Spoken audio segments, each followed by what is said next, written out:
If you're selling on Amazon, especially here in the Middle East, there's one step that can make or break you: prepping your products for their fulfillment centers. You get this right, and everything is smooth sailing. But get it wrong? Oh boy, you're looking at delays, fees, and a whole lot of headaches. So let's dive in and walk through exactly how to nail this every single time.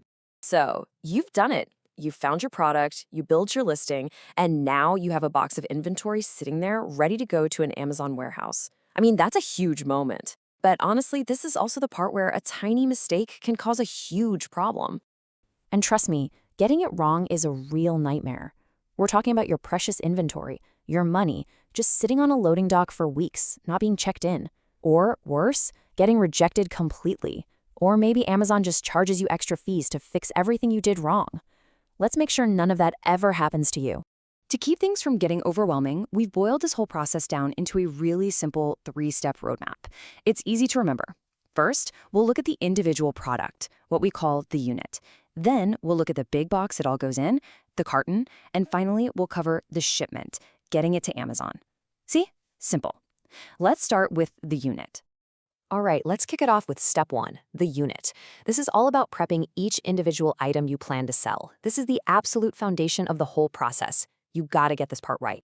The single most important part of prepping a unit is this little string of letters and numbers, the FSKU. Think of it like a social security number, but for your product inside Amazon's world. It's the unique code that tells Amazon, hey, this specific widget belongs to this seller. So when someone buys from you, Amazon grabs your product, not your competitors. Now listen up, because this is where so many people mess up. The FNSKU is not the same as the regular barcode, the UPC or EAN that's already on the product from the factory. That barcode is for a normal retail store. Inside Amazon's massive warehouses, their robots and scanners only care about one thing: the FNSKU.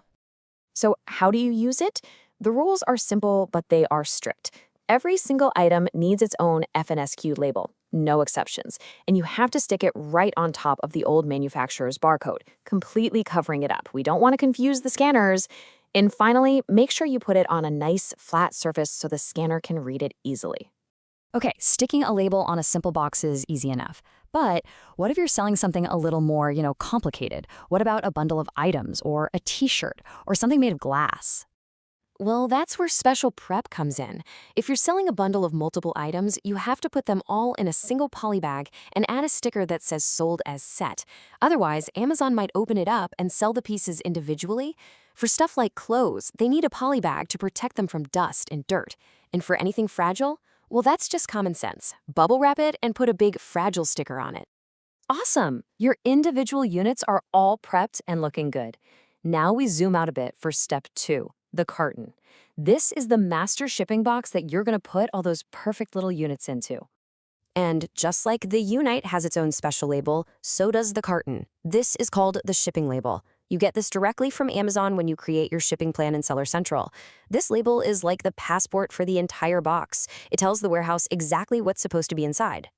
I'm going to say this as clearly as I can, because mixing these two up is a classic and very expensive mistake. The small FNSKU label goes on the product inside the box. The big shipping label goes on the outside of the carton itself. One label for the product, one label for the box. That's it. And just like with the FNSKU, where you stick this thing matters. First of all, please use a good, strong shipping box. Then find the biggest, flattest side of the box and put the label there. And whatever you do, do not, I repeat, do not put it over a seam or a corner. The minute someone slices that box open, your label gets destroyed and your shipment is lost in limbo. Okay, we're on the home stretch. Your units are labeled, your curtains are packed and sealed. It is time for the final move. Step 3, the shipment. This is all about the logistics of actually getting those boxes from you to Amazon's fulfillment center. So there are really 2 main ways this goes down. Scenario 1, your products are coming from overseas, like from a supplier in China. The smartest way to do this is to have your supplier do all the prep and labeling for you. Then your shipping partner just picks it up and delivers it straight to Amazon. Scenario 2, your products are already here in the UAE or KSA. In that case, you or a local partner will do the prep, and you have a few ways to get it delivered. And for those local shipments, you've basically got 3 choices. Number 1, you can hire a company, a third-party logistics or 3PL partner to deliver it for you. Number 2, the DIY approach. Yep, you can actually schedule an appointment with Amazon and drop the boxes off yourself. Or number 3, use Amazon's own pickup service called ATS, where they literally come to you and pick it up. Pretty cool.